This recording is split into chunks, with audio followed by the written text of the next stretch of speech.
بوام سنيف غارم با انا جاي يلتني aku tak ada bayar. Angga satu tu jadi sini juga. Mu tengok dulu sini. Wanti dah mana? Suwe. Amma gudu mulla tamanne minzo da fakata ne wara suwa sukriti. Mahmud. معاك وين يعني؟ معاك الماء ولا معاك؟ اوكي. يلا نخش سوا القبر ده سنة. قبر ده سنة. ايوه.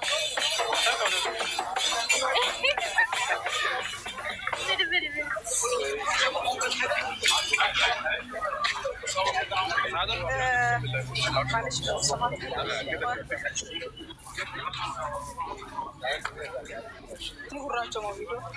ايوه ماشي كده نخش الكارت فري تاني بس خش عليه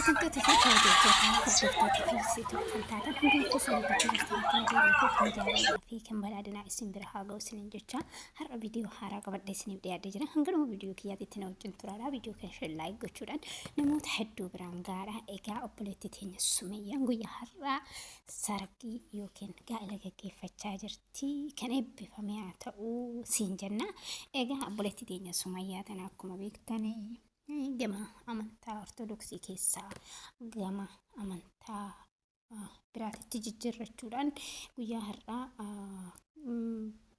sargii haala kanaan gaggeeffachaa jirti. Warri sargii sumiyyaa kana gammachuu ishii kun hundatti gammaddan hundi keenya gammannee fi jirra nuyi kiristaanni wanta namni itti gammade hundattuu hin gammannee fi jirra. Ishinillee amantaa kiristaanaa kana qeeqxee wantoota baay'ee jettullee nuyi waan hundattuu hin gammanna bageettii si gahee kan eebbifame siifaa ta'u jechuun ni barbaanna. Akkasumas warroonni amantaa musliimaa taatan obboleettii teessan gamasitti fudhattanii jajjabeeffattanii guyyaa har'aa kana gammachuu ishee arguu keessanii bagatti gammaddanne isiniin jedha. Egaa obboleettii teenya Sumayyaan guyyaa har'aa biyya Kaayiroo keessatti Dubaay irraa Itoophiyaa galtee Itoophiyaa keessa biyyoota adda addaa irra deemtee bashannantee erga isa xumurtee buudattee abbaa manaa ishee wajjin karaa Kaayiroo yookiin Ijiptiitti imaluudhaan guyyaa har'aa qophii sargiitirra kan jiranii qophii sargii gargara kana liivii irratti itti fufaa.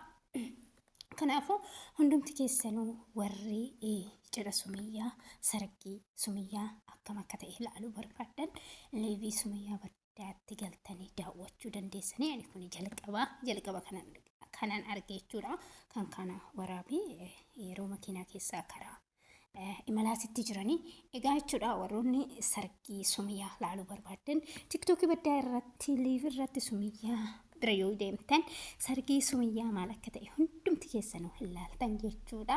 Egaa Sumayyaa obboleettii teenya sargii gaarii siyaa ta'u rabbi amantaa keetiin illee si cimsee amantaa kiristaanatti irraa gadi sadhaabu gadi sadeebisuun jedhaani. Egaa Sumayyaan dhugaa dubbachuudhaaf waa'ee amantaa kiristaanaa kana baay'ee irraa haasa'aa turte.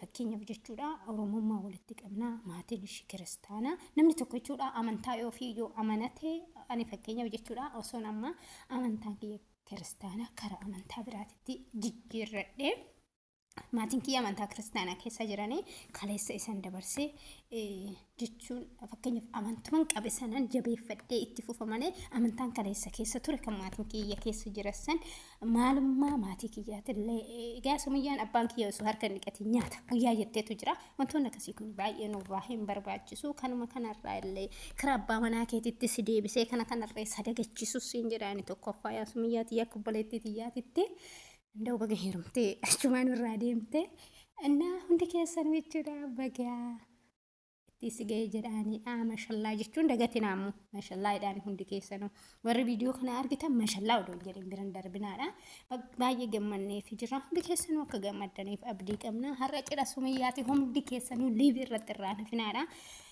ታብታቢ ጎቹዳኒ akkasumas waan qabdan kennuudhaani cidhashi irratti hirmaachuu qabna bakka Oromoon hundinuu jechuudha dhiigan tokko sababa tokko kanaafuu baay'ee gammannee jirra hundi keessanuu bakka gammaddanii Sumayyaa sargii gaarii siyaa ta'u mashallah siin jennee jirra viidiyoo haaraa yoo dhufe immoo walitti deebinaa turtii gaarii